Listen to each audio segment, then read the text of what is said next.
Marami akong mga nababasang mga komento sa Facebook, sa Facebook page ng Landers. Kasi 'di ba nag-announce sila na mag-o-open sila ngayon, December 4. So may mga nababasa akong mga komento na hindi nila, I mean nagtatanong pa sila kung ano bang meron sa Landers, at bakit ito kailangan ng membership card, bakit hindi makakapasok yung walang nakuhang mga card, no? So bakit daw hindi nila pwedeng ano daw pinagkaiba, no? Bakit talaga daw I mean anong meron, no, sa Landers, bakit ito inaabangan talaga ng marami.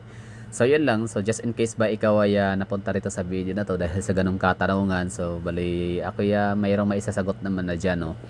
So ang Landers is ano siya, no, membership shopping. So ibig sabihin ho nun kapag hindi ka card holder, hindi ka membership card holders, is wala kang opportunity or wala kang chance na makapunta dito para mag-shopping or mag-dine in, no, sa kanilang mag-shopping or mag-dine in. So hindi mo may experience 'yun. Not unless meron kang kakilala, meron kang kasama sa bahay, or meron kang member of the family na merong card holder, kasi pwede kang sumama, no, para ma-experience mo ang napaka luxurious shopping, luxury experience ng I mean makaka-experience ka ng luxury shopping and luxury dining. I mean hindi naman siguro luxury dining, no, pero ang ganda kasi ng mga pagkain ng Landers, kasi mostly mga imported, no. I mean yung mga mga American size, so yung parang yun ang tamang term. So mga pagkain nila dito is American size, tapos ang ganda ng ng kailangan set up sa kanilang mga nang dine-in. Pero o nga pala, disclaimer, itong video na to is hindi to sa Landers Davao, ha. Ito ay sa Landers Bacolod. And sa mga hindi nakakaalam, sa buong Pilipinas, Landers Bacolod ang siyang pinakamalaki na Landers Superstore or branch, no. So pinakamalaking branch na Landers sa buong Pilipinas located in Bacolod City. So ngayon nagtatanong sila kung ano bang meron dito, bakit nga ba talaga parang inaabangan ng marami, bakit kahit pa mahal ang membership card, 700 pesos, 500 pesos, tapos may promo, depende, no, sa promo na ma-avail ho ninyo. So bakit pa kailangan magbayad? I mean, 'di ba? Parang yun. So napakaganda kasi, napaka-advantage kasi kapag card holder ka or member ka ng Landers, kasi ma-avail mo yung mga imported na mga products like mga chocolates, mga pagkain, hindi lang mga chocolates pagkain, pati mga appliances. SNR and Landers is magkaparehas lang ho sila, ha. Kumbaga parang pinaka-counterpart ni Landers is si SNR, or sabihin natin competitor, no. Itong dalawang kumpanya na to is competitor. O nga pala, just in case na hindi nyo alam or nagtatanong kayo sino ba may-ari ng Landers and SNR. So si SNR, may-ari nito is si Losyo Co. Ang SNR ay pagmamay-ari ni Losyoko, na si Losyoko ay meron ding pagmamay-ari na sikat na grocery or shopping mall na Pure Gold, di ba? So Pure Gold and SNR ay isa lang ang nagmamay-ari niyan. Tapos ang Landers naman ay siya parang Southeast Asia Retail Incorporated. So parang hindi siya talaga para incorporated, no. So meron akong binasa doon sa Wikipedia, meron tayong nakuhang information. So si Greg, Greg, basta whatever, basta Greg yung pangalan, first name, no. So parang siya yung CEO. 'Di ba ang CEO is stands for parang siya yung may-ari, pwedeng siya ang managing pinaka-head sa department, or siya yung pinaka overall head, 'di ba, or maaring siya yung pinaka-may-ari, 'di ba? So let me know in the comment box sa anong ibig sabihin ng CEO. Anyway, yun lang, no. Bali ngayon is December 4, ito na yung pinaka most awaited moment ng mga taga Davao na makapunta sa Landers shopping, Landers Superstore. So ako naman, tatanungin nyo ako kung ano nga ba ang rason or purpose ko bakit ako kumuha ng kumuha ko ng membership card ng Landers.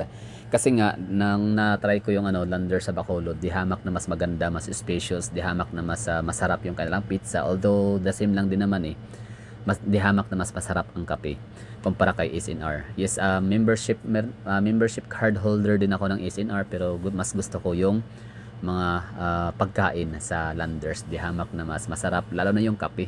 Tsaka ang maganda sa Landers, marami silang mga promo, mga perks ba, no, na binibigay sa kanilang mga members, like parang may discount ka every magpapagasolina ka sa Caltex ba yun or Shell, parang Caltex nga, And kapag ka naman ikaw ay magpapagupit, parang may discount. So yun ang aking hinahabol, kasi nga ako wala, gusto ko magpagupit. Gusto ko talaga yung ayoko nung nagpapagupit sa ano sa mga barbershop sa gilid-gilid kasi minsan parang hindi nila nagagawa yung gusto kong gupit na napakasimple lang naman sana. Anyway, so gusto ko sa Landers kasi meron silang barbershop pa.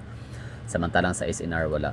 Pero tsaka yung yung dining experience talaga sa Landers, di hamak na mas luxurious, no. Di hamak na mas maganda yung tawag nito, yung setup kumpara sa SNR. Sa SNR kasi parang parang normal or ordinary, parang fast food na or food court lang siya, no.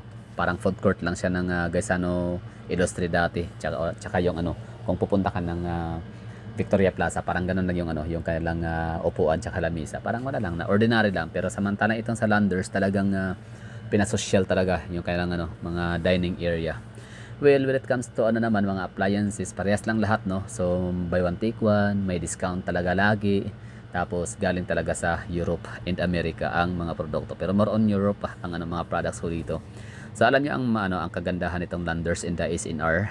Kasi hindi mo na kailangan mag-abang ng kamag-anak na galing abroad para ka lang makatikim ng mga imported na mga chocolates, imported na mga pagkain or mga inumin. Kasi as long as may pera ka lang, makaka-avail ka na dito ng mga imported, world class imported na mga tsokolate like mga Toblerone at kung ano-ano pa. Tapos yun na nga, yung mga sapatos, meron din sila dito, may mga appliances din sila, no. O nga pala sa mga nagtatanong diyan, I mean, kahit hindi niyo pala naitatanong, i-share ko lang, no, na dito sa Pilipinas, meron akong napuntahang Landers na tatlo. So yun na nga, Landers Superstore ng Bacolod City, Landers Superstore ng Muntinlupa sa may West Alabang, Muntinlupa or Las Piñas, I don't know kung saan siya sakop, basta Alabang. And Landers Superstore dito sa may Cebu. So far ang talagang pinakamaganda, pinaka nagustuhan ko na Landers ay ang Landers ng Bacolod. Well, bago. Tsaka ang ganda talaga ng setup ng kanilang dining area. Ang dining experience sa Landers Bacolod, talagang lakas class, maka-social. Hindi ako class, hindi ako social, pero alam mo yung feeling na iinom ka lang ng kape, kakain ka lang ng pizza, pero basta iba yung feeling, no. Kumbaga kahit hindi ka mayaman, kahit hindi ka mapera, as long as member card holder ka, makaka-experience ka na ng ganong experience, no. So yung mga may experience ng mga mayayaman, may experience mo na rin, parang ganon, no. So yun lang siguro. So kita-kits, no, at kakain tayo ng magkakape. Hindi pala ako magkakape kasi ayoko, hindi ako makatulog niyan. Wala, I don't know kung parang wala silang tama, as far as I remember, wala silang decaffeinated coffee sa Landers and even SNR. SNR wala rin silang kape, no. So talagang mas maganda si Landers, walang panama si SNR pagdating sa sa kanilang dining area, sa coffee, sa mga pizza, tsaka yan na nga, may paggupitan, may barbershop pa sa loob ng Landers. So mas gusto ko si Landers kumpara kay SNR. Pero when it comes to mga discounts, when it comes to mga items naman, sa mga yun na nga, mga imported items, well, parehas lang naman sila, walang pinagkaiba, no? Parehas lang imported. So yun lang siguro. Maraming thank you sa mga nanonood dyan. Kita-kits, see you there, no. At magpapagupit tayo and kakain tayo ng pizza. Bye bye and ingat sa